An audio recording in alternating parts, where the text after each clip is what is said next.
गुढीपाडवा 3.5 मुहूर्तांपैकी एक पूर्ण मुहूर्त असलेल्या ह्या सणाचे महत्त्व आणि परंपरा तुम्हाला माहिती आहे का? चला जाणून घेऊया.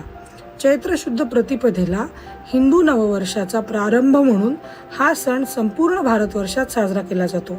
आपल्या महाराष्ट्रात या सणाचा विशेष महत्त्व आहे. हा सण धार्मिक श्रद्धा, ऐतिहासिक विजय आणि कृषी परंपरेचा संगम आहे.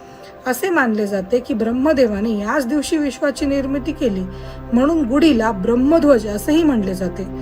14 वर्षांचा वनवास संपवून आणि रावणावर विजय मिळवून माता सीता समवेत याच दिवशी प्रभू श्रीराम अयोध्येस परतले.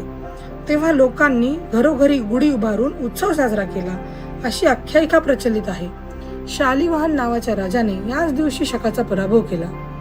असेही मानले जाते की देवी पार्वती आणि शंकरांचे लग्न ह्याच दिवशी ठरले. तयारी सुरुवात करून तृतीयेस हे लग्न झाले. पाडव्याच्या दिवशी पार्वतीच्या शक्तिरूपांचे पूजन देखील केले जाते. ह्यालाच चैत्र नवरात्र असेही म्हणतात. पुढे चालून छत्रपती शिवाजी महाराजांच्या पराक्रमाची आणि स्वराज्य स्थापनेची ही आठवण म्हणून गुढीपाडवा हा ओळखला जातो. शिवाय शेतकऱ्यांसाठी गुढीपाडव्याचे विशेष महत्त्व आहे. रब्बी पिके काढणीचा समाप्तीचा आनंद आणि नवीन हंगामासाठी शेतनांगणी करून चांगल्या उत्पन्नाची प्रार्थना या दिवशी शेतकरी करत असतो. या दिवशी कुठलीही नवीन सुरुवात करणे शुभ मानले जाते.